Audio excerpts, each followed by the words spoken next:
So where do you stand on the JoJo Pune firing? Are you pro or against JoJo being fired by C9? I'm pro. Oh, okay. Why? Explain.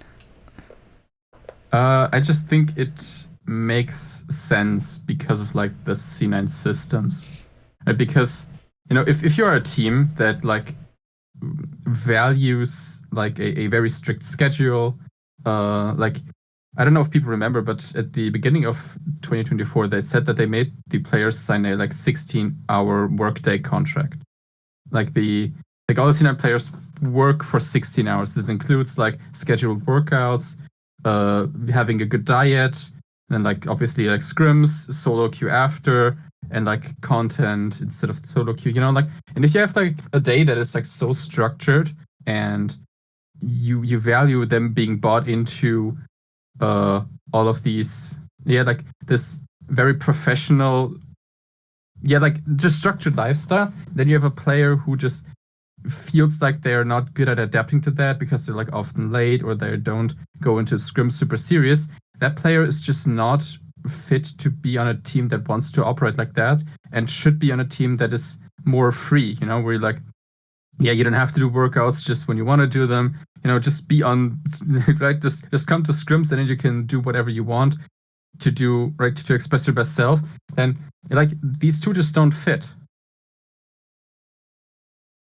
Yeah, so I don't know that that's true. JoJo's pretty young, and it's quite easy to like mold them into what you want them to be when you have the proper, structure in place. And I think one thing with C9 this year is like they had a very small coaching staff. And what we heard from EG was that they actually had someone dedicated to like getting JoJo to fit in. The question I would say is like, is he worth all that extra effort in order to mold him to be what like to into the C9 systems?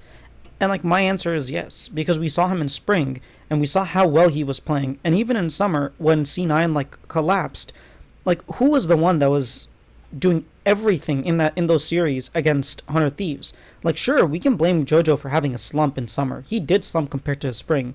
But when playoff came and Cloud9, the rest of the team, Blabber disappeared. Same thing happened with Berserker. Like he wasn't on anymore. Vulcan wasn't having the crisp engages he was having during the regular seasons. Who was the only person that was like a shining light, a ray of like, oh, maybe you can actually win? It was JoJo. And like, sure, you can say like, oh, because he was playing LeBlanc, he got early gold lead, but he was never going to do anything. But he was still pushing the envelope. He was engaging on LeBlanc when no one else was engaging, and we saw that last year, or last split as well, where like he was the one going in on Yone and trying to do something because Vulcan and Blabber just weren't going in. Like the team wasn't on the same page. And so like, I think that's something that you need from a player was like, I don't care if I look bad. I think Bwipo is sort of similar, where he's like, I don't care if I die. I'm going to keep going in, even if I'm 0-3, 0-4, because I know that someone has to. And I see that from JoJo, and he's very young. And I, I kind of like players that say, hey, I'm going to take it into my own hands. And I think Perks used to have sort of that dog in him, I guess, is how I'll put it. And I think that it really comes down to, are you willing to put in enough effort into JoJo that you can mold him into the system that you want him to be? I don't think he's against it. I mean, I'm sure he's. I know that he was. They said that he was willing to like pay the fine to be late. I think as a management, you can figure out ways of being like, hey, if you want to be on the team, we have to do certain things. Where, like, if you want to be on Cloud9, guess what? You have to do it. And we saw the results of you not doing it, and we want to be a team. I think there are ways to have that conversation, but the question of like, is he worth it with the salary you're paying him is a bigger question. I think you keep JoJo on a much lower salary. I think you say, hey, look, we didn't make it. We're looking to shop you around. We can renegotiate our contract. We already have you like being late 43 times. It's enough grounds for firing. And let's renegotiate our contract. No one in NA is going to pay you nearly as much as we're paying you right now. Let's take you from your 750K to 250 or like 150, whatever it is, whatever number that they can do. I think if you renegotiate his salary, he is very, very, very much in the running of like, he's probably the best NA mid we have right now, right? Quad isn't NA, and I guess APA is the only other. person. I think those are the top two right now. As a Shopify fan, right, I will admit that he's Insanity's not there yet, and I think it's very sad to see everyone in the community just give up on him and be like he has poor work ethic. I don't think being late means he wasn't trying. I think there's a problem with like him being late. I agree with that, but that doesn't mean that he wasn't putting in the effort watching solo queue trying to improve with the team as well.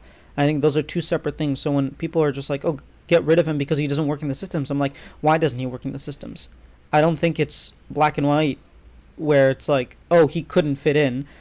I think give the guy some time, and especially when you're winning, you don't really want to change stuff, right? So if he's coming in late, but you guys are undefeated in the summer split, no one's really gonna say anything, right? But maybe if it was an issue, maybe if it was stressed out, maybe if Cloud9 had a little bit more staff because JoJo has a smaller salary, then you're able to have those conversations and potentially finally figure out how to get Blabber and JoJo to play together and probably be the best duo we have in NA. Yeah. So I don't. Okay, let's start off with the whole like salary point. Like I think if you're like a young player and you have like issues with like fitting in and integrating to the system, I think it's like completely fair to be like, yeah, let's give them another split and like let's work with them, let's try to fix their issues. But like as you said, if you're like the highest paid LCS player, you're not like a rookie on, and like in my books, you should be like the uh the guy the other players look up to. Like you should be the face of the team and even like the face of the league. And then you can't afford to be late because then the other players will, take after you. If you want to have like a very tight schedule, a like very professional workplace, then everybody has to buy into it because it falls apart if there are like no real consequences to not showing up on time. On the point of keeping Joe, obviously he is a very valuable asset in the LCS, right? He is like the biggest piece for this offseason. And if there was a way to keep him on C9, that would mean like, hey, it will work out next year, then I would obviously not say no. But I just think that there were like so many different issues all with JoJo that I think it's just much more simple to find a player that like really works in the work culture that you want on C9 and that will then not like drag the team down. I don't want to blame everything bad that happened on JoJo. Obviously not. Obviously, a lot of pieces did not click on C9, right? And having a small coaching staff, I was on like Be a Fan podcast before the year started, and I was already critical of C9 only having 1.5 coaches and 1 remote analyst. I don't think that's by far enough. And this is like such a joke. And then I think Jack went on to like C9 Reddit and was like, yeah, no, like we wanted Hai as a coach the whole time. He's just also doing team manager things. I'm like, God, that's bullshit. Like you can't fill 2 roles that are very important to a team with 1 person and be like that also has no prior experience in that area at all. Like he's a former player, then he was like an org owner with I think Radiance or whatever his org was, failed, and then came back to C9. Now I like Hai, a lot. He's like an OG C9, but like that does not make him qualified to hold 2 key positions for a team just because he used to be a good player in Shotgun before. But I'm going a little bit off topic. I'm sorry. So like, if we could get like JoJo being like locked in, bought into the CNN system, being like on time, right? Like, being working in the system and like with a lower contract and we get more staff. Hey, maybe we should give it another try. But I also don't think JoJo would want to cut his contract in half. Like, I just don't see that as being like a viable option. Then again, like, would he and Blabber work better next year just based off like hopes and dreams? Like, I don't know. If I was the GM, I don't know if I would want to take that risk. So I just think it makes sense for C9 and JoJo to go separate ways. How do you think players improve? Like, I guess what I envision of like how Blabber and JoJo can play better is, okay, we have a dedicated coach whose job it is to connect these players together, whose job is to look at how Kanavi and Knight used to play together, how Jun, or I guess Wei now, and Knight play together, how Scout and Wei Wei were playing together, or Tarzan last year, and figure out how to make how mid jungle play well with each other, and relay that and help them. Not necessarily, oh, this is how you lane, right? Because you're not going to be better than JoJo in laning. You're not going to understand jungle better than Blabber. But if you can bring VODs and say, hey, look, at 6 minutes, this is what they're doing with their vision. This is how they set up their vision. This is how they set up their team fights. This is how they pair these champions together, right? But they don't have that now, right? I think a big thing with the NRG like last year of like having all these extra coaches wasn't necessarily that they were teaching them exactly how to lane or how to do this or how to do that. It was actually the fact that they were able to bring in these VODs and be like, hey, look at this, look at what this other person is doing. We noticed that you have a gap here, and this is the person who does this best. Mad Lions last year when they won the I think it was technically the spring split, Mac came up and he said the reason, like the way we managed to like bandage everything and beat G2 and make it to the finals and win, was we started just watching BLG. We were like, hey, everybody thinks BLG is a good team. Let's watch BLG. We have a lot of respect for them. Everyone agreed. We watched them. This was before they went on their MSI run and became like really good. They were watching BLG and they were like, we think what they're doing is really good, and they tried to like mold their style into what BLG was doing, and that led them to actually making it to MSI and winning a split last year and taking the only split that G2 didn't win. So I think a big part of players is like improving on your mechanics and whatnot, but sometimes you don't have, like you were saying, you have a 16-hour work week or work day, between the workouts and the eating and like the scrims and your mandatory solo queue. You have very little time to actually watch other regions and then also watch individual like players and figure out what you want to do and like go back into your own games. Like there's just so much time that even in traditional sports, or even if you're playing chess, for example, it's an example I give oftentimes. You often have a second who goes back into your games and then finds key positions that you may have missed, and then finds what other like what's known, or like goes to a supercomputer and figures out what good variants that maybe you guys worked with, or something like quick that he can give you between the games, because you don't have the time to do that. You're prepping for your next opponent. You're trying to like think of different things, and you can sort of share that burden. And so while I don't think you're going to find a better mid laner than JoJo, well, my first question is like, you can probably easily negotiate with JoJo considering you were able to fire him, right? I don't think you're gonna find someone better than him. And at this, or maybe you can. I don't know who you would suggest they get JoJo, but you're probably not finding a huge upgrade on JoJo. And I think with actual proper coaching staff, it's not, you're no longer hoping that JoJo and Blabber work together. You're providing the steps, the direction for them to actually happen. You're actually going on a path and not just hoping and praying like you did this year.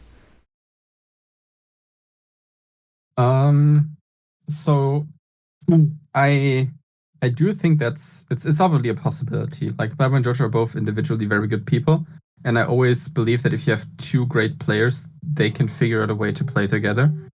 And but we've also seen that sometimes teams just don't work when like some player combinations just can't figure it out, right? Like obviously when sometimes you have like a world championship winning roster and then they take another great player that was good on another team and then like the team just falls apart. Like I think FPX was like the most famous example. So like I always think that sometimes just players' personalities don't really mesh together well, or they come to like a point where they don't view the game through the same lens, or through lenses that are similar enough that they can come to like the same conclusion.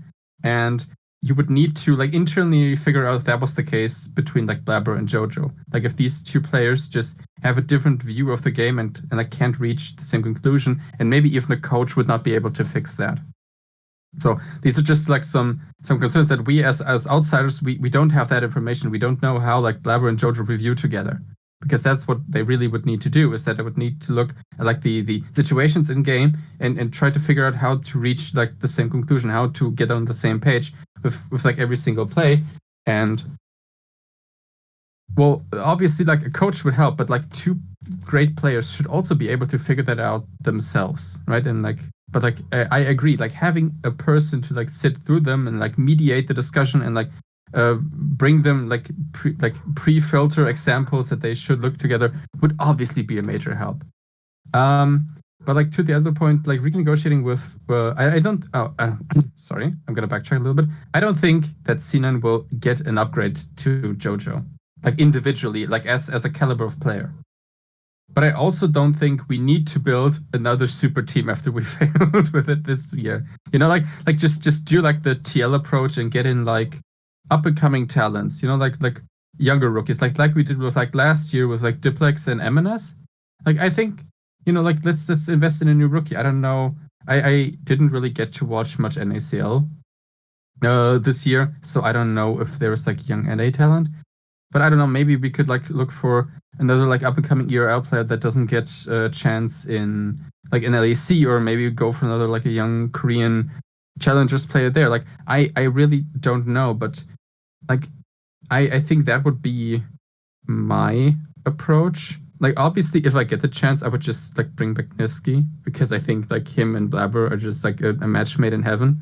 But I think like Niski with any carry jungler is like a match made in heaven. But yeah, I think that would be my approach. And if there was like a reasonable solution with like JoJo cutting his budget in half and like him staying on the team, and we get like an additional mid jungle coach, like I don't know, like bring Bjergsen in as like a mediator or something. Like I would be so down for that. Like I think all 5 of our players we have this year, like I'm gonna even include like a motivated Fudge. Like all these 6 players, like all of them are obviously top tier players. Right? Like we don't have bad players on C9. Like people where I think like, they should be a bottom feeder team, or I don't know if they should play LCS. Like all of our players are good. And every player that goes to a team that knows how to utilize them will be a great asset. I truly believe that. So I'm it's really hard to be like, yeah, we should definitely cut this player, because they're obviously all talented. So yeah, it's really hard for the C9 GM, to be honest. Yeah, I agree with you. Just to the point of you saying, oh, we should get 2 rookies, I think if Cloud9 goes with that direction, they will absolutely burn and crash. There's no way they succeed without having a leader. Look at the teams that actually succeeded. You have EG, when they did their rookie experiment, they had a very stable top lane and a leader in the jungle with Inspired. Same thing that happened this year with Inspired? FlyQuest. Sorry. Yeah, they had Sorry, Inspired was not on that rookie roster. Or do you mean the one that won with JoJo and Danny? the JoJo and Danny, the one that succeeded. Sorry, yeah, Oh, okay. Yeah. yeah. It was JoJo Danny were the like the rookie carries, and then you had Inspired be the leader, and then you had the same thing kind of happen this year with FlyQuest, where they had the sort of a rookie bot lane and then a leader in your mid lane. Sorry, in your jungle, and they had like sort of a stable, like well-known quantity in the mid lane with Jensen, and they removed him. But in general, that sort of thing of like, okay, you have someone stable. Same thing with Team Liquid. They have a stable top lane. They have a leader in their support, and then they have the sort of rookie carries. You do not have stability on C9. I guess you could say Blabber is your stability, because he's in general not gonna like Blabber crab it over and over again, right? He's very stable. He gets his leads. He knows what he wants to do, but you don't have a leader. And so when you don't have a leader, which was the problem that C9 had this whole year, bringing in rookie is not going to fix that. Bringing in a rookie top laner like Thanatos is extremely talented, didn't fix that. So I just don't think right now Cloud9 needs rookies. I think they need a leader. And the fact that Blabber didn't develop into a leader was part of the reason I made the argument that, oh, I can see why C9 is trying to get rid of him and bring in Tarzan. Because we heard rumors that it was just talking, but I also heard a rumor that it was actually quite close to them getting instead of getting, what's his name, Thanatos, they were quite close to getting Tarzan. I don't know what is true or not, but if I'm thinking of it, I'm like, oh, well, they've stuck with Blabber for a long time. He hasn't developed to the leader they need, and they need a leader, right? That's clearly their problems. So I think that's a big thing. Before even looking for rookies, I'm like, okay, who are shot caller leaders that can take over the game and like give the team direction before looking at rookies or non-rookies, to be honest. That's how I would go. But again, like you said, they're in a very difficult position. Whoever the GM, I think Jack does most of the GMing, but I think he also has like a second person that actually does the GM job. It's probably very hard. Yeah, like the role of like a true leader or true captain in League is still, I think, very underdeveloped. like a lot of players just like figure out with these 5 players who is like the most likely to do like the in-game leading. Like CS or Valorant, they have like a clear position of like this guy is like our like captain or in-game leader. But we have very few like dedicated personalities that are like, yeah, this is my team. Like they all put their trust in me. Like Hai used to be one on C9. I think Perks has famously been like a leader. But like besides that, like who actually comes to mind? I guess Faker is also one. Like we've seen it with him getting benched. While he was sick last year, like how the team just like fell apart. Like, but besides these three, I don't really think a lot of leaders come to mind. I mean, in LCK at least, there's Peanut, right? He's a leader, and we saw him on Gen G win them their like first trophy. And then there's what's his name? The Barrel who went to World Finals 3 times, won 2 of them. Even though his mechanics had like died, he was still like the leader, the shot caller of that team. So there are examples. I think Chovy has developed into a leader. Chovy and Lehen sort of lead Gen G right now. So FPX used to have Doinb.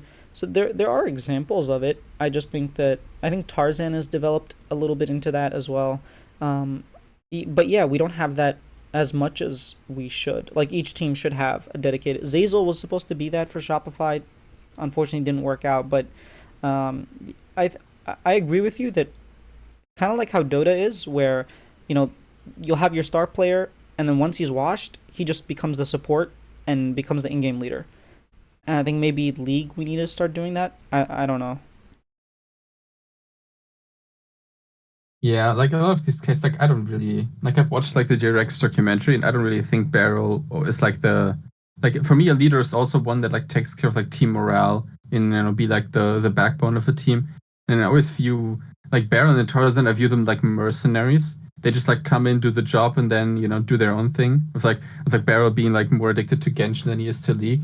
And like I don't know. I feel like for a captain, you would also need to be like the first that is at the team meetings, that's like always there 10 minutes early. And like if someone is slacking, he's the one that like whips them back into shape. Like that's for me also like part of the leader, the one that like motivates the others to like go the extra step to like dedicate their lives to the profession.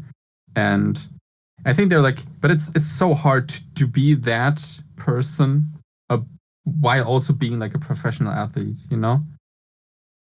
Yeah, I think it's funny. Bjergsen was that. I think Bjergsen was a leader, an out of game leader, but not an in game leader. I think Beryl is a very good example of an in game leader, but definitely not an out game leader, out of game leader, like a captain. So I think if we're differentiating captain and in game leader, I think we have a lot less captains and a lot more Mm, in game leaders. But even then, we have very few of both. yeah. So like, yeah, I really think C9 is lacking like both. I think Sven was like the captain of the team for a long time. Like the out of game leader. Like he was definitely the one, like the glue for all the personalities to like come together. But he's now on Dignitas. But maybe he. Nah, I don't. I don't think Well, if that he brings might us to come our back. next topic. Berserker is Yeah, leaving.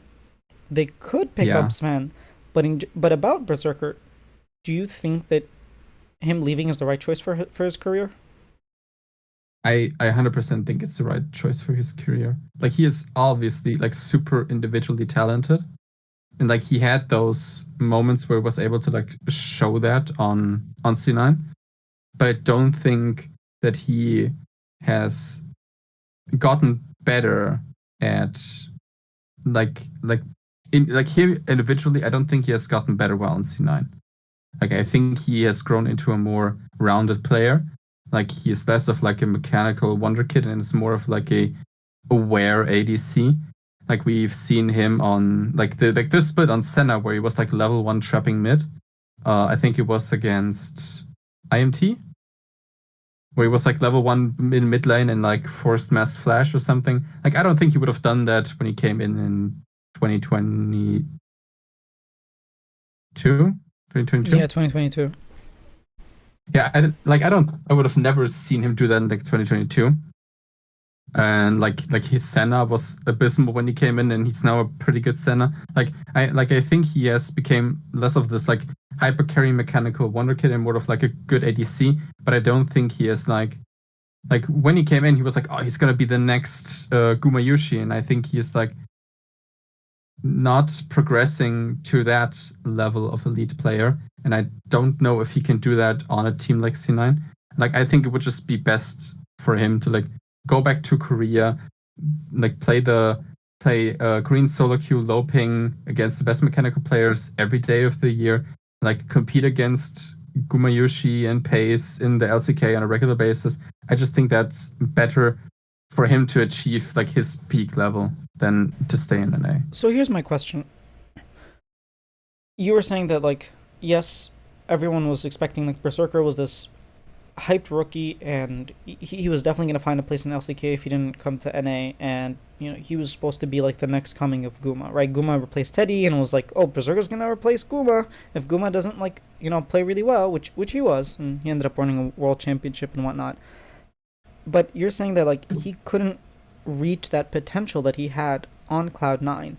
Isn't the whole idea of Cloud9 that we have all these systems and structures in place so that we can get the best of our players? And you're saying the systems that Cloud9 put in place are not good enough for players to peak? So then are the systems that exist in Cloud9, are they just like worthless? I don't think the systems are there to get the best out of you individually. I think the systems are there for you to be able to like express your best self in an environment, right? It's not like it's okay. It's really hard for me to like pinpoint this because I'm like missing German words here. But, like let me try to like make okay. I'll try to use to describe what I mean. It's like if you have a workplace environment that is bad, you will perform worse individually. Like if you had like if you like get to work and you're already pissed, and then yeah, like, your coworkers are not nice to you, and like you have a shitty desk, and like your chair is not, your chair is like wobbling, and like you have bad lights, and everything. Your internet connection PC is slow. Like you're just gonna not be able to perform to your best abilities, even if you would try.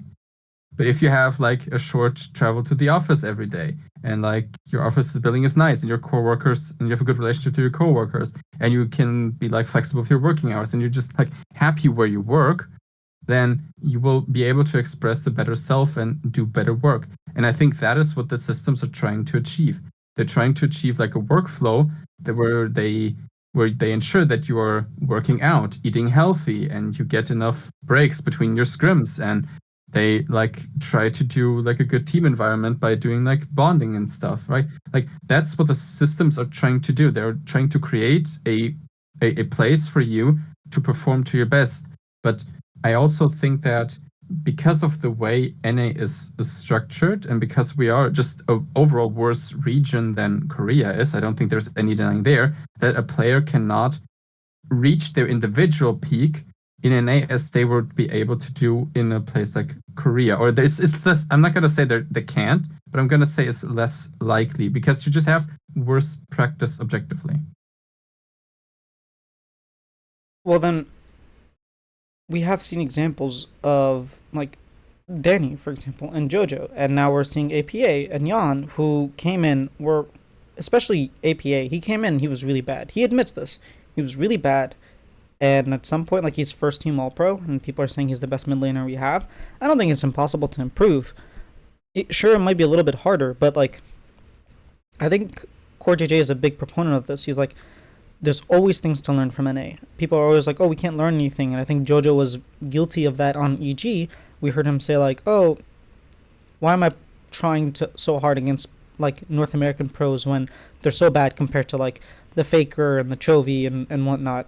And there you can improve in NA. And I find it a problem when you cannot improve in North America. That doesn't give me confidence that you're going to improve and be at the level of Guma or Zeus in Korea, because you're at the end of the day your methodology is wrong, right? Because your methodology of improvement, if it only works in one environment and not the other, is not going to lead you to be the Faker. It's not going to lead you to be Core or Impact or Inspire. It's not going to lead you to these like to excel at the top level. Yeah, I would agree with that. And like I said, I think Berserker has improved, just not in the aspects where I would have hoped for him to improve.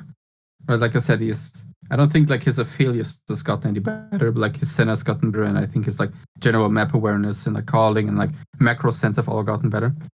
So but then I think if you're like Berserker and when you actually have the choice of, do I want to like keep staying in an A where like the practice environment is worse, or do I want to go back to Korea with like, like Deft is probably in his very last dance, like in his final dance, like maybe he could join KT, like that I think that is a real option for both of them, and like I think that just it makes sense for him in my opinion. Like I've always hoped that Berserker would like become like a C9 franchise player and stay with us from like his beginning to his end of career. But every offseason I was like, yeah, I can see him going back to Korea. I can see him joining a top LPL team. Right? I just think it makes sense for like in my opinion, a generational talent like Berserker is. I actually think that this year his stock is so much lower than last year.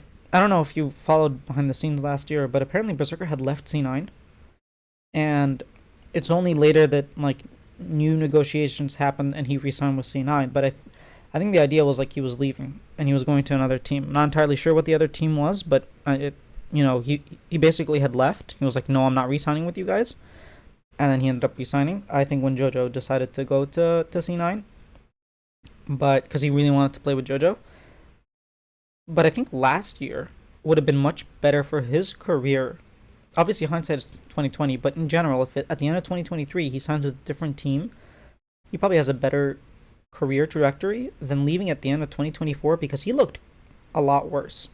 And I don't know if a team like KT is going to take Guma over like, I don't know, who's going to be, sorry, not Guma, Berserker over a team like, yeah, maybe they get Guma. Like, I don't think this T1 team is sticking together, and I think the 80 carry spot is a place where you can get someone to upgrade. So who knows, I don't know that he makes it on top team. We saw Prince. Like, Prince was, my opinion, the MVP of 2023 spring, and then he didn't even get a spot. Like, or he got a spot and he didn't really look very good in LPL. So I don't necessarily think that I don't know if it'll be good or bad for him. I think if he stays in NA with the same mindset of like with the same I don't know, I don't want to call it dedication, but the same like level, I don't think it's good for him. I think yes, going back to Korea, but I do think to get to the level where he was back in 2022 2023, you need that mindset, that grind set of just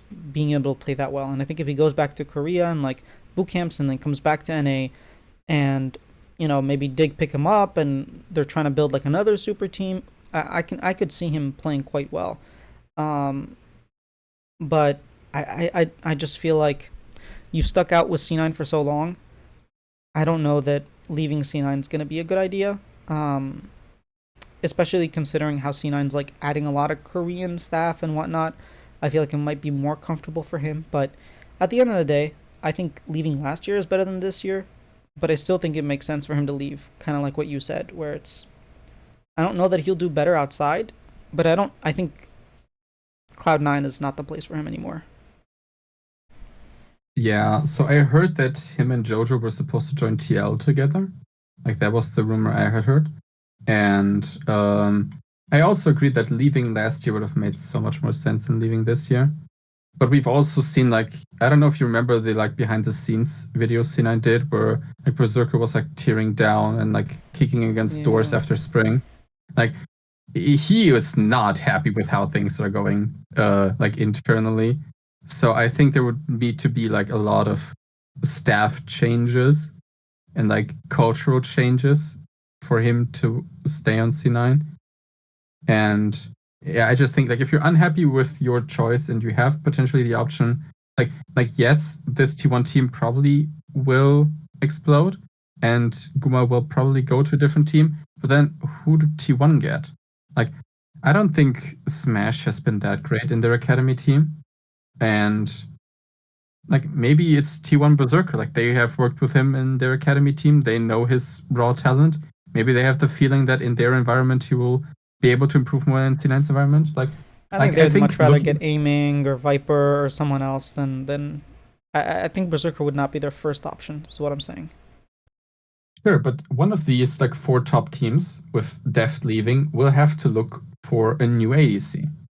Right then, like I mean, maybe Ruler goes back to LCK, and then maybe one of the spots gets filled. But like, who knows? Like, there's definitely, I think, with like one of the top ADC Korean ADCs leaving, there will be a top spot that some up and coming rookie ADC will need to fill. And I think Berserker still has like a shot to get into there. I think in his position, I would definitely like look for this, you know. And maybe if it's JDG Berserker, like who knows, you know. I think it's definitely worth to like check that out. And if all these negotiations fail, you could still maybe look at like Fnatic are probably not the happiest with Noah right now. You could look at like I don't know. I actually don't know which NA team. But maybe like Dignitas is then like your last option. Like just because you decide to leave C9 does not mean you can't go back to an NA team if your like Korean negotiations fail. So I think it's definitely right for him to like look for his options. Yeah, especially when, like you said, he was very frustrated with his team or JoJo Pew not taking practice seriously and inting and just like you're not winning and you're not taking practice seriously. That's like a double whammy. So I can see that. Um, we did touch a little bit about C9 systems, but who's when was the last time C9 picked up a rookie and the rookie did well? They used to do it all the time. They brought in like I guess Bunny Fu wasn't really a rookie, but Smoothie at some point, like Zazel. They brought up Licorice, they brought up Fudge, they brought up Blabber. Like they used to be the team that would like get these lose the offseason because they brought a nobody, a no name, right? Like replacing Impact with Licorice, and yet they would still win or do very well, and it was a whole meme. But nowadays they just bring good players, and whenever they bring in a rookie, I guess you could say Thanatos, but I don't know. It's only been one split, so I would not necessarily like pass judgment until he's had a full year. C9 doesn't do that anymore. They don't develop rookies anymore.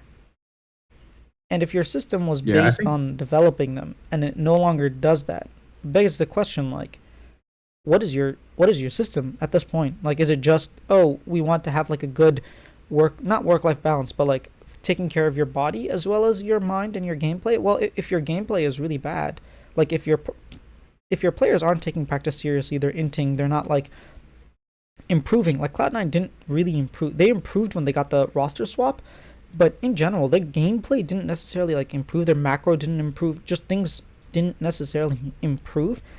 And I think that's probably a lot more important than working out in the morning or having a very specific diet. So it begs the question, like maybe you should have focused more on the systems of the coaching staff, kind of like what Team Liquid did, where they brought in Reignover like a bajillion years ago, and Spawn, and they had Rapid Star, and they've had Haytham for like a bajillion years as well, and they just like developed their coaching staff, and then they fit the players in with those coaches, rather than bring in players and then hope that they don't need a coach.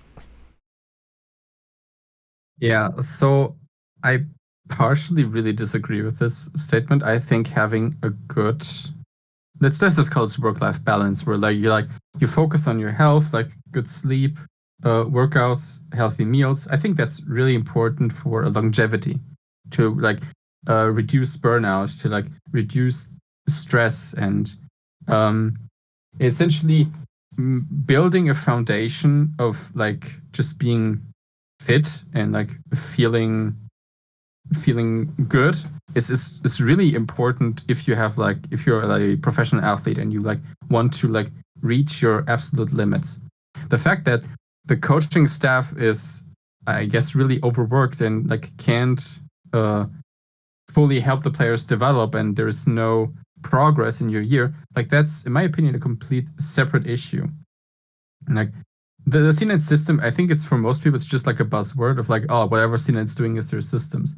But like having like from what I understand, from what I've seen, the system is essentially just to make sure that the players can express their best selves in an environment that removes as much outside factors to their performance as humanly possible. And I don't think you can create like an atmosphere or like a workspace where it's like 100% guaranteed your team will succeed. But I think just like building the framework is always the correct move. And like other teams have different systems, right? Like other teams just don't value the personal time between players as much, which is why they like work with offices. And like everyone just has their like separate rooms. Whereas like C9, they still have the gaming house to this day. After scrims, people just play board games together and like focus more on the bonding, right? That is also like part of the system. And I think doing all this as an org is always correct. It's always correct. And then having a suboptimal coaching staff is like, I don't know why Jack just doesn't realize that like only having 1.5 coaches and a remote analyst is not enough to work on 5 players. It's like, oh great, we have a half a coach for each player. That's amazing. That's Well. Here's the thing. I will cut you off. I don't know if he was the one that said, but his coaches have said like this is public information. They had to like not sign coaches in order to afford JoJo. Right? They have a budget. They can't afford to go above it. They pushed it to the very limit, and so they couldn't afford to get more coaches. So there's that. Like I think maybe Jack would have preferred. I think even in an interview with me, Mithy was like, it's not like we don't want more coaches. Like I want help, but at the end of the day, realistically speaking, we don't have the budget. So I don't know that he doesn't understand that, but maybe it just wasn't in the cards. yeah, okay, that's fair, I guess. Well, that actually makes the JoJo signing a lot worse if you think about it. Because like yeah, it's like this is like the 2018 strategy of team building where you just throw together like the highest names you can and just hope magically your team works. TSN 2018, yeah, I remember that. Yeah. It'd be like, oh yeah, we just take the highest rated players by Reddit and step them together in a team and then sign whoever wants to coach and well just they'll figure it out. Yeah, I don't know. It's just really frustrating because like it was so obvious already after like spring that it wasn't like the team wasn't going to click. And I think like exchanging Mithy for Reaper is like, okay, well Mithy can't handle it, maybe Reaper can. But like he obviously also wasn't able to like bring the team together. So if the idea is to like just okay, I'm going to rephrase this again. I think if we don't see more coaches going into next year, that would make me really worried. See, that's what I was trying to get to. My point is, you have these systems that are supposed to get the best out of the player, but you don't have a system for the player to be the best he can be. Like, I'm not saying that working out, eating healthy, like having a specific like schedule and routine is bad for you. I am not saying that. As a matter of fact, like you said, I don't agree that it's like best in every single situation, but in general, if you have the coaching staff and the structure for the players to improve, augmenting that with healthy lifestyle and balance is great.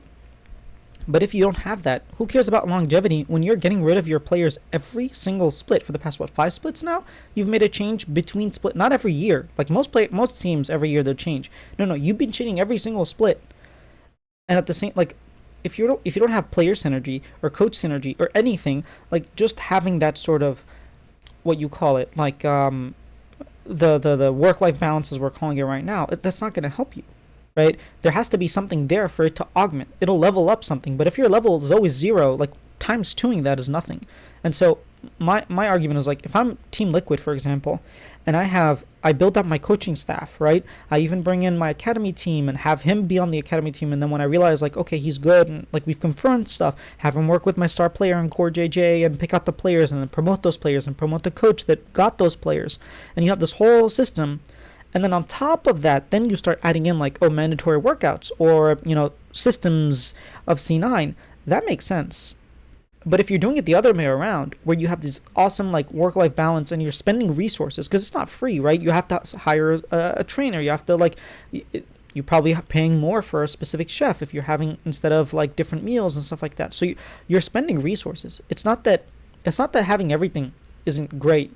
It's just like, there's a opportunity cost, and when you're spending your budget on one thing, that's taking away money from the other thing. And I think right now you would agree with me that if you have the money to only do one or the other, you would much rather have a robust coaching staff. Maybe not even a robust coaching staff. Maybe have, the thing is, like, when you're hiring coaches, that's difficult to do because who's qualified to hire coaches, right? So then maybe you need like a really competent GM, and then like maybe invest in like figuring out competent GM, and then he can hire like coaching staff. But in general, just like the coaching staff side, you need to hire a competent coaching staff. However you go about doing that, I would take the competent coaching staff over good systems any day of the week. I would rather have both, but if I had to pick one, considering you're under budget constraints, I would much rather have the coaching staff. Would you agree with that? I would 100% agree with that. I just don't know how much money you can save by like tuning down the systems. Like I don't know how much does like a good chef cost versus a crappy chef. Like how much money can you save there? How much money can you save if you don't have someone design a workout for you? Like how much money can you save by I don't even know, how do you save money by like the not having a 16-hour workday? Like do you have like can you cut maybe one, I don't know, can you save an electrical bill or whatever? Like I just don't think you can, if you scrap out all the health plans, like the positive effect of the systems, could you even hire a second coach? Like I don't think there's a lot of money to be saved in like in the C9 systems. And like it's not like when the systems meme happened, we had 1 million coaches. Like I think we still had ThinkCard and Revan doing, I think, like working both on the academy project. We had, I think, Zazel was like working as assistant coach for us. We had an former LEC jungler, I forgot his name, that was like working with us. And I even think we had Max Weldo, and Wasn't it just I think we Rainover? had one more guy. I was Rainover with us in 2020? I think I so. think he already went to TL. Oh, maybe. But like maybe we had Rainover. Like we had like 6 or 7 coaches, right? And we still had the systems. Like these things they're not fighting against each other. But I don't think that you can save money by tuning down the systems to hire another coach. Like I just don't think that's in the cards. Okay, let's say it's not enough money to hire a second coach. It's enough for you to fire a player, right? It's enough for you to say, hey, this person doesn't fit our systems, get rid of them. Instead of saying, hey, maybe we overpaid. Maybe you can figure out how to make these people work. Maybe the problem wasn't the players. Maybe the problem was we don't have enough of a coaching staff, right? You're not just making financial decisions. You're making like roster building decisions. You're making, you're putting in like mental resources and effort into these systems, like trying to force JoJo to wake up and do this and do that, and like getting frustrated. There's so much more that goes into it when like maybe you're just not developed enough. Maybe you've lost all of the foundation that you had, and the only thing you kept is the systems, and the systems don't work if you don't have everything else with it. Yeah, like in hindsight, this roster with this little coaching staff is a huge mistake. Right? Like I think, like obviously everyone would probably agree. So like the question is, if you really want to sign JoJo for the money that he demanded, or like the whole situation demanded, like should you have taken the deal? I think that's like the biggest question, or like the biggest what if. Yeah, I said this from the beginning that when I found out their coaching staff situation, I was like, I don't like this. And then they went 3-0 and they looked like no one was going to stop them. I was like, hey, what do I know? Jack is smarter than I am. And they went on their slump. And then I had that interview with Mithy and I was like, hey, it looks like a few more coaches could really help. And he was like, I agree. And then they get rid of them. And like, I'm not trying to like go around running a parade being like, hey, see, I called it. They didn't have good coaches, because what even is a good coach, right?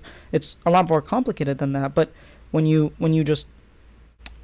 don't have coaches and the rest of the league does, and you can see the other teams improving and your team not improving, that's when it's like, okay, maybe we messed up. And sure, like Yeah, you can argue it. Maybe if it did work out, maybe if they make it to Worlds, no one's complaining. But I've been complaining since I don't know week 3 of LCS spring. So I I'm a big believer in setting up like a good structure, kind of like what Team Liquid did with their roster, with their coaching staff, um, and also what FlyQuest is doing, picking up Mithy. I really like what they did there. So I've been a believer in that, and it I was very doubtful, especially when they made the change. I think everybody was doubtful when they brought on Thanatos and brought in Reaper and got rid of Mithy. It's like, yeah, they might get a little bit better, but probably not. And I think they overall did not get better. Yeah, the Thanatos and Reaper thing always felt like a band-aid. It was like just get us to Worlds, like just get us to Worlds so we can get like our bonus sponsorship money, and then next year we will rebuild. Like I felt like that basically after the collapse in spring playoffs. There was like you always had like in spring it was always hopeful like maybe they get it together. Like every week you would like tune into LCS and like come on like function. Then we 3 OT 100 Thieves and we were like, oh yeah, we're so back, dude. We are so back. And then then we lost to I think both Fly and TL.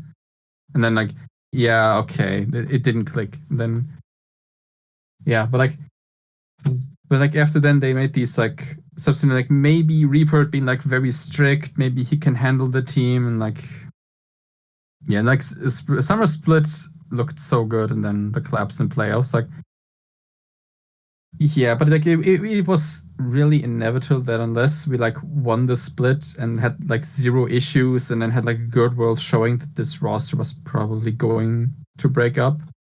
And but like the big dispute I would like put up is in hindsight, would you say JoJo's signing and like the results it had for the budget was a mistake? Yes or no? Yes, I think back in spring I would have argued no, maybe. I probably still would have argued yes, but at least in spring it looked like it was him versus the rest of the world, and in summer that didn't happen. In summer, most definitely looked like JoJo had taken a step back, and he wasn't like he was still trying, but he wasn't nearly as good as he was in spring. And I think there's a problem when your star player, who you spent your entire budget on, is not being a star. I think that even like not in hindsight, I obviously wouldn't take the risk. But if I was like aware that like, okay, I could sign JoJo, but but I won't be able to field more than like 2.5 coaches, I would probably still want to take the risk. Because like, what if it works? Like, what if the players just like get along? Having like JoJo and like, if I'm Jack, like I know I'm going to EWC. Like I know I'm gonna get the bag. Right? I probably also know that I have another One Piece collection coming up. Like I know that I will be in a much better financial situation next year. Then it's like, I'm just gonna invest on this superstar, the best native NA mid the LCS has seen in a very long time. You know, I'm gonna have really good pieces going into next off season. Maybe I can then sell Berserker and get a cheaper rookie ADC or whatever. Like I think taking the risk on JoJo is worth it, but it did not pay off. Yeah, especially considering the fact that if you didn't get JoJo, you wouldn't have had Berserker.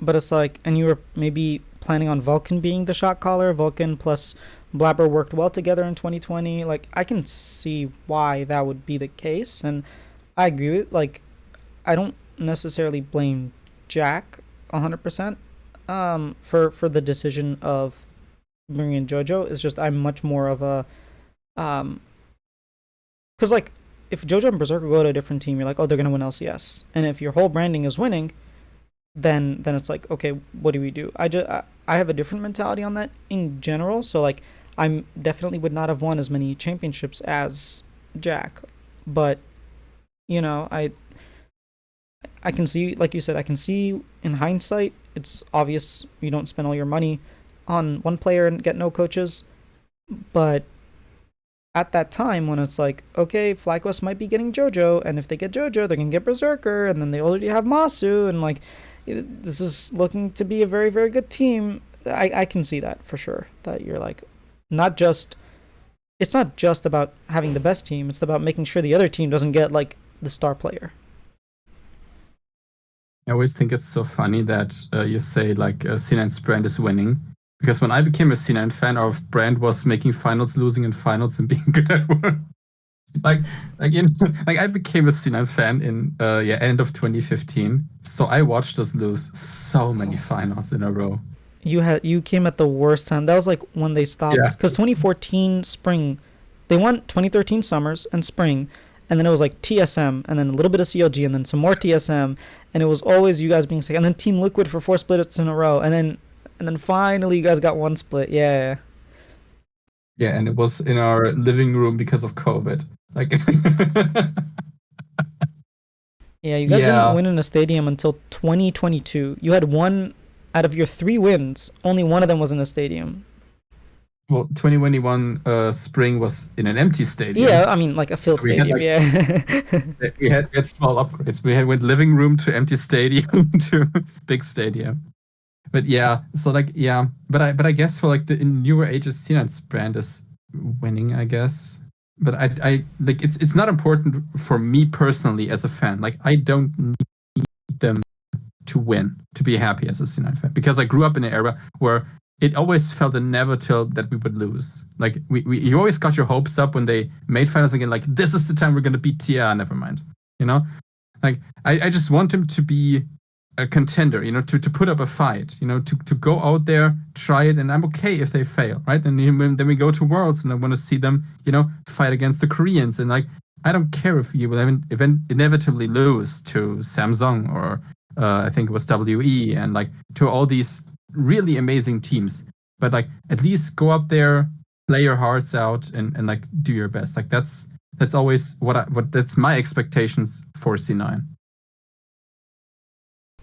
Yeah, I think that brings in like a whole other discussion of like what obviously C9's focus has moved to more like winning and sponsorship brands rather than like building up fan bases like they were back in 2016, 2015. Like it brings up that whole topic. But since you've been a Cloud9 fan for so long, who do you want to see on this roster? Considering I want to say like no one's safe at this point. Like if you want to go for a full rebuild, sure. I think maybe they keep like 1 or 2 players. I don't know if they keep Vulcan, but like who would you like to see on Cloud9?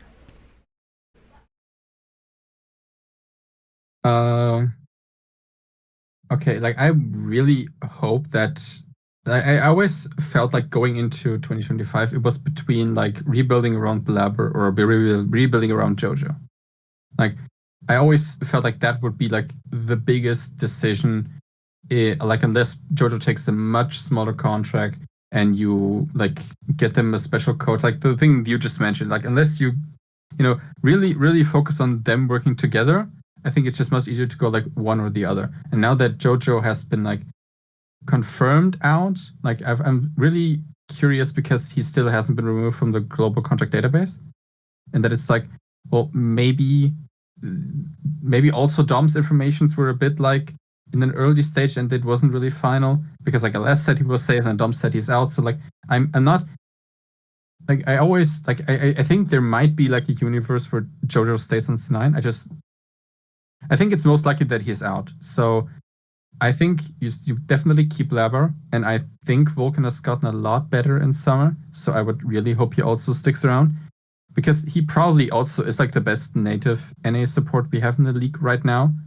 Like Boostio was great this split, but like I think Vulcan has been much better for much more splits. So I think he's also very valuable assets. So I would keep these two. I personally don't think it's worth to keep Thanatos as an import slot. I think there are so many good native top laners that are like around in the league. Like we have Motivated Fudge, who I think would be really good on any team. We have Surdy, who I think the half of any player base will go absolutely riot if he's not on the team next year. So like Tenacity is back, and I didn't view a lot of games, but like he's been pretty solid. So like there are a lot of like good players who I think are like on a similar level to Thanatos right now, who we could improve, so who we could pick up. So I don't think it would really be worth like sticking it out with him. So I would go with like either one of these three options for top line, and then look to maybe import a mid laner, maybe import like a Korean challenger ADC if there's like some talent that like sticks out from the bunch. Like I know Vega V2 is really connected in the ERL scenes. Maybe he knows some guy like that that could really elevate the team. If I had to go with like an NA mid laner, I would actually. I know a lot of people want Palafox, but I would rather take. Yeah, I've seen a lot of C9 fans wanting to get Palafox They because do he was not on want like C9 Palafox. Academy. Yeah, I'm also not that sold, but he was really good last year summer. Like, he was like everyone on Energy was really good last year summer, and they were really not good this year. So like I get the idea of like, yeah, you take them, like they also had like internal issues, and because they fired almost all of their coaches, like I see They a actually didn't. similarity. They Like, really didn't. They got rid of 2 coaches and then hired 1 extra coach. So it's like in total you oh, lost 1 coach, but it wasn't like people were overblowing it. They lost more of their other oh, staff, okay. like management staff. Mm. Yeah, but like, yeah, I've seen, I think seen on Reddit was like, yeah, we should get Palafox. And I saw it also on Twitter in a few threads where I much rather, I'm gonna say, and you're gonna like this, I'd much rather have Insanity. He's not leaving shop. I have no inside information, but like I'm not giving up Insanity. I can see why you would want him, especially with Blabber. But yeah, we're not giving Yes. him. I think Insanity really complemented well with Boogie, and I think Boogie is somewhat of a similar player to Blabber. I think they, like when I watch them, I get like the same feeling of how their intentions are. So I think that's why I think Insanity would work much better with Blabber than Palafox, who I think works good with like jungler like Contracts, and I think Contracts and Blabber are very opposite style of junglers. So I think Palafox Blabber is like has like disaster written all over it for me in my head. Where I think like Insanity Blabber would be like, this is probably the best NA mid jungle duo you can build in the LCS right now. Where like both players are native. And then import AD carry. Yeah, I think you would still import ADC. Interesting. I would go in a very different direction. I feel like you cannot keep Blabber Vulcan. You just can't. You have to get rid of one of them. You need shot calling. And in general, in League of Legends, shot callers are either support or junglers. Look at Team Liquid. It's their I guess both technically, but mainly their support. Look at FlyQuest. It's their jungler. Look at what's it called? 100 Thieves. It's their jungler mainly. Yeah, in general, teams that have succeeded, it's one or the other. And it's not like it's impossible for Cloud9 to have Blabber or Vulcan or both. Like 2020, they were the shot callers and it worked, but there was also Niski, and then there was Perks and it still worked. But again, they had Perks, and when he left, it didn't really work. So it's quite difficult. I don't know. There's no Afromu. I think Ole is probably the closest to like a shot caller that might succeed with Blabber. In my opinion, just from he has good mechanics. If you listen to like his voice comms or his interviews, in general, he's a shot caller, but he wasn't necessarily assertive enough, because he felt like he was being too assertive and he was like doubting himself a little bit. I think I think that's probably a better problem to have than have it where it's like everybody's trying to shot call or like going with the flow. Just in general, they need some sort of shot caller. I think Huhi is another option. I just think Ole is probably a better Huhi. So I don't know. Maybe Ole can really get that shot calling. Huhi can get that shot calling from Golden Guardians last year, and he might be better. I just think either you get a shot calling jungler or you get a shot calling support. Without one of those two, the other option is like take this offseason to develop Blabber into a shot caller, and I don't know, get like a legendary coach, get like Svenskar. Well, Svenskar wasn't known to be a shot caller, was he? Like yeah, I don't know who you could get. I don't, maybe like Yankos. I don't know. Like have Blabber work with someone. I think Rainover is an example, but obviously Rainover works with Team Liquid. Have like just I don't know, somehow maybe High just do a boot camp with him, be like with Blabber and be like, this is how you shot call, well, like shot calling 101, and try to develop him to a shot caller. Otherwise, you probably need to get rid of one or the other. I mean, I'm a Blabber fan, so I can't really say get rid of Blabber. It's biased, I know, but yeah, I would keep Blabber. Um, if I'm going with Ole as my shot caller, I would keep Thanatos. I would build like a whole like Korean system again. Um, so then I would have what Blabber. Sorry, not Blabber. Thanatos. I already have Reaper. I try to get like Rigby is back on the market. I try to get Rigby as well as a coach. Just like really build that Korean infrastructure. And then let's see. Since Ole is native, I can get one more Korean. I would probably get that person in the. Actually, I don't know. Maybe if I get Sven as a 80 carry, if he's willing to come back, I can import a Korean. Like, I didn't really watch much of their academies, but um, I don't know. UCal, if he's willing to come, I think might be good. I don't know. I dislike just saying import Korean because what if there are no good Koreans? That's if just like you're kind of building for a Korean system. If you're not, then I don't know if Trimby is a shock collar or not, but I'd import. I'd do Sven Trimby, and that way I have like a bot lane, and then I probably get like you said, Sturdy top lane, and then maybe a Spyrax mid lane. Like Spyrax looks pretty good. I know he kind of bombed out the tournament in Brazil like 2 days ago, but in general, I think Spyrax is relatively good mid. I wouldn't go Blaze Olive, to be honest. I'm not necessarily a fan of his gameplay. I feel like he's just a classic NA mid, and you probably don't want that. I feel like Spyrax pushes the envelope a little bit more. Um, but yeah, I think at some point you have to change either mid jungle or support. I find it very difficult to keep both. Yeah, I mean, I really don't know. Like listening to like the C9 voice com videos that did this split, I felt like they were, at least in like the regular season, they were like communicating pretty well together. Where it was usually like Baber being the more aggressive, whereas Wilkin was being more of like the calm. Like I felt like were they had a really good dynamic, both of them. And it's also like funny, like the two splits, Baber won MVP, Wilkin was the support. So I don't know. I don't think it can't work. I just and another thing is this year we had more good games than bad games. Like we had a lot of bad games, but I still feel like, especially all of regular season and summer, I felt like we had good games until we stopped having good early games for some reason. You know, like regular season, we were the early game team. We were crushing everyone up 16k gold, and then all of playoffs we were down gold. Like it just doesn't make sense. So I don't know. I don't think you have to get rid of Baber or Vulcan. I don't believe that part.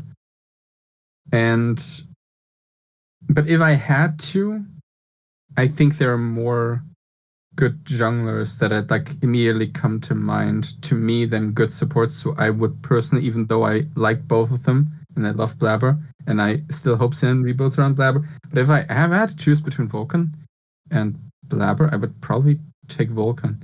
Like the funny thing is, like Damwon Academy has like produced the next superstar jungler. You know, like they had Canyon, now they promoted Lucid, who is like really good in the LCK, and their academy jungler is just smurfing LCK challengers again. Where it's like something about this orc and junglers is just crazy. Like that should be a prospect that we looked at.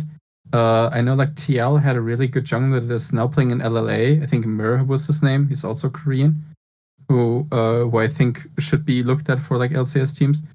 So like these are and like Jankos is a free agent. I don't think he wants to retire. So like I think there are a lot of good junglers on the market, you know? Like I think it's easier to replace Blabber than it is to replace Vulcan. Maybe I haven't really looked at the alternatives to be honest in the jungle role, just because for me I'm always keeping my franchise player, and probably like investing even more into my franchise player, and like making him like the face. Because someone made this comment and I was like, oh crap, and he was like, when I think of Cloud9, it may have even been you. When I think of Cloud9, I actually think of High first before Blabber, and it's like that shouldn't be a thing. Yeah, I think at the moment I would probably think about like Sven the most, because he's been like in every interview. He's been in the broadcast so much. You know, he is just a very extrovert type of person who just like give him a mic and he'll do content. Like whereas Blabber is like he seems like a very introverted person who is just like Yeah, I just want to play League. That's just how I view Blabber, which is I really like that quality in the players, but it's not good if you want to be the face of the org. Yeah, I mean, I think Koreans in general understand this a little bit more, where they're willing to do that, and they like force their players to stream and to do specific like in their contracts and whatnot, so that they're, they're building up those brands and being the face of their organizations and doing content. I know Genji Arnold, the CEO of Genji, was like, I would be down if I would love it if Riot said, hey, once a month, cancel all your scrims. It's a media day, mandatory media day, and he's like really on that path of like building up the players so that the fans have something to relate to, so that they actually care about our games. And I feel like Blabber definitely did not utilize that ever since he started in 2020. Where even if it's just like a highlights channel like on TikTok, where he doesn't necessarily have to be doing interviews, but anytime he does an interview, it gets posted there, or a YouTube channel or something, and like being the face of Cloud9 on their posters and stuff like that definitely could have helped. It's a little too late now, especially if they choose to get rid of him. But I do think there are quite a surplus of junglers, even just contracts. Like, we know he shot calls. We know that he likes to run the early game. I think Blabber likes to do that as well, but maybe you have better luck with contracts than Blabber. Who knows? Yeah, I I don't think there has ever been a single split since 2020 where I would say over the course of the entire split, Construct was better than Blabber. I think it's just a straight up downgrade individually, but I also think that especially with junglers, there are just certain type of junglers that fit with certain types of teams. And I also think that GMs do not pay attention to that at all yet. And as soon as they do, that will really improve roster building. Like as soon as you stop looking at players like on a list of like, oh, this name, this name, this name, this name, but like, okay, but like, how will these players actually work together? Like as soon as that becomes like a real thing, or like, I don't know, like I remember in 2016 when TSM got rid of their support, I think it was like Yellow Star they held tryouts to choose their next support, and then not went with a name, but whoever fit the best with the team. Like, why are we not doing that? Like, why is like the first time players play together the first scrim of the next season? Here's the reason. Actually, there was a Forgiven, right? He Hmm. almost went to NA, but then the team that wanted him was like, "Hey, we're holding tryouts. Come try out, and like we're most likely gonna pick you." And he was like, "I'm not doing tryouts. I'm too good to do tryouts." I think that's part of the reason. Like, there's too much money involved and too much ego involved that it's like, okay, Team A wants me to try out for them. Team B has guaranteed money. I'm just gonna take the contract of Team B. All of a sudden, the whole tryout culture like starts dying out because everyone just wants to sign immediately. Everything is done, you know, even before World starts or as soon as World ends. So it becomes quite difficult for that to happen. Yeah, I just don't understand why teams think it's in their best interest to not hold tryouts and then risk the possibilities of their rosters not working out and them having to reconstruct it every single year. Yeah, I think it's Like, why do probably more teams think it's good business. for them? I think it's business more than like actual roster building. I think like if you're doing tryouts but you already have a player and you're renegotiating with that player, and as soon as you start doing tryouts he's gonna leave, and like you don't want that because maybe you want to sell his contract, maybe you want to do that. I think it's more businessy. I don't know for sure, but like I would imagine it's more about when the contract started becoming more expensive, it became more about the money necessarily, and like the business around it, rather than building the best possible team and opening yourself up to maybe not signing the player you wanted. Yeah. Well, with the money decreasing in a lot of regions, maybe we'll eventually go back to like the tryout culture. But I just think it's hindering so many teams, the fact that you don't view players as players, but you view players as names. Like it's not about the actual skill or the play style of the guy. It's just that name is going to be on your posters. I mean, that's kind of like LEC. I don't know how much of LEC you watch. I'm assuming you watch a good bunch, considering what you've said so far, but the GMs this year have been quite bad. Like there's so many players that are stuck on bad teams, and it's like you could make three really good teams, and like the rest the other five teams like just suck. With the rosters on like Vitality and even the like Team Heretics, I know they didn't do too well, but like they had Wonder, they had Perks at some point, they have Yankos, you have people like Karzi, you have people like Upset and Bo, and just there's so many good players, Niski, like Irrelevant, so many really good players that just the rest of their team just aren't it. Yeah, with like the LEC folks I'm talking to, we have like this common ground that every team should blow up their roster. Like none of these teams should play together next year. And I think like from the people that I'm talking to, like everyone believes this is the correct move for all of these teams. Like just all of LEC needs to go into rebuild. This is not working. And like a few teams already started. Like Giant X, I think they've already fired half their team. I didn't know that. Oh snap! Yeah, I think first you fire all the GMs first, and then you blow up the teams. That's what I would do, right? I usually try to put the Yeah. responsibility on like not the players, but the person who hired the player. Unless there's something like JoJo being late 43 times, then you start talking. But Mhm. in general, like yeah, why did you put this team together, right? Why did you pick up Thanatos and not pick up like a shot caller? You know? Yeah, I think like in the shot calling, I don't think if there is ever was like a really shot calling top laner, maybe except for like Whippo is like really vocal, but I don't view Impact as like a good shot caller. Well, not in top lane. I just mean in general. Like, why was the Oh change the yeah, top lane and not the support? Maybe they couldn't find someone, and then they can explain why. But like, yeah,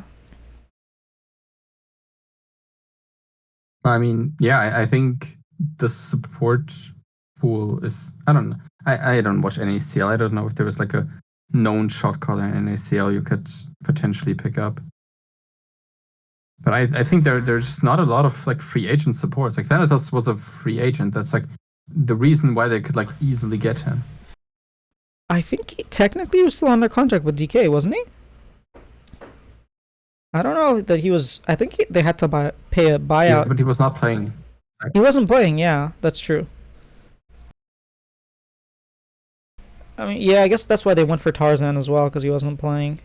Yeah, but regardless, I think we've beaten that point to death. But at the end of the day, it's up to the like management and the teams to like maybe not spend as much money and go with those budget rosters, but invest in like the longevity of the league and really hope that you can live long and maybe not challenge Korea and China at Worlds. I don't know what they need to do. It's very difficult, especially when you're not in it and you're just a fan. But there are definitely problems with how things are going right now, and who knows what the real solution is. Maybe they try it our way and it goes even worse.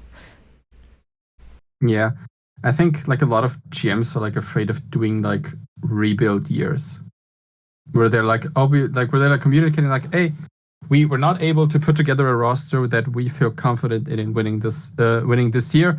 We're going to stick with our like promising players. We're like, yeah, we're going to like, rebuild around this guy or like these two people, and then we're going to invest in younger talents, and then we're going to like our goal is to win LEC in 3 years. Like I think that was what I think there was like the OG Mad Lion roster had like this approach. Like we bring in a bunch of rookies, we will, and our goal is to win LEC in 3 years, and they did, if I remember correctly, or even like 2 years. Where it's like we start off, we improve year by year, and then we go to win. Then we're going to win in X amount of years. I mean, that's what NRG did. That's what Immortals were trying to do. And, like, Yeah. obviously, they kicked their coach the next split and now they're leaving the league. But I agree. I think that's how teams should do it. They should invest in the team and give themselves, like, 2 to 3 years. And I know in esports age, it's like a millennia. But Yeah. honestly, you're not winning with the other strategy. So just, like, it's cheaper Yeah. and probably better for fans. Yeah, I think like the biggest thing is we only talk about like the success stories, except with like IMT, but like that was like such a half-assed approach that I don't think you really need to like mention that.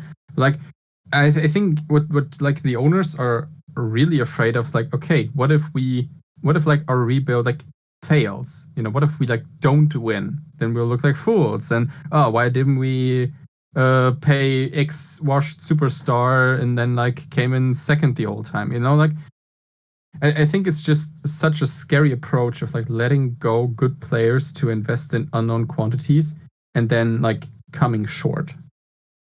Yeah, I will give credit to FlyQuest because when I talked to FlyQuest over the offseason, that's what they said. They said, hey, our goal is like to win LCS in 2 years. It's a 2 year long project. We do want to make international events. We're not like going to lie and be like, we don't care. We really want to make international, which they did. They made every single international. But like winning the trophy is probably a 2 year long project. And they won it within their first year, and they made the finals the first year as well. So it worked out for them. But even if it didn't, I have confidence that they would have stuck with it. Yeah, I mean they were like ready to upgrade, right? Like the Jensen to quad swap. Right, this is exactly what I would hope that C9 does for 2025. Where like invest in like a few more younger players, and then if they work, amazing. If they don't, upgrade. Right. Kind of like how NRG got rid of their bot lane, Luger and Poom, upgraded and then won. It's like you have that core that you're building around, and you're just trying to find which pieces fit exactly, in your rebuild. I think there's a lot of ways they can go about it, but I don't. Here's the thing. I think C9 this year are in a very peculiar situation because they don't already have an existing coaching staff. I don't even know if they're going to keep Reaper or not. Like, they're in a very interesting situation, and I would not be surprised if they got rid of one more player. If they just like kept one or two players and then rebuilt.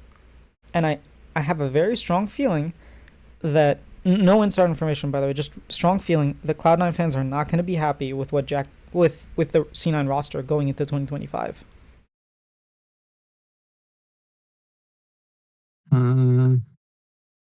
Yeah. But I mean, in C9's history, that's used to be a good thing. so maybe that's true. It used to mean you guys won or made it to the finals. So who knows? Maybe you guys will be upset. You'll be like, "Who the hell is this? Why'd you bring in this player?" And then you make it to the finals or win. Yeah, I would definitely agree that I'm not going to be as excited for the 2025 roster than for the 2024 roster. Because like obviously you're going to be more hyped for a super team than a team filled with players who you're not.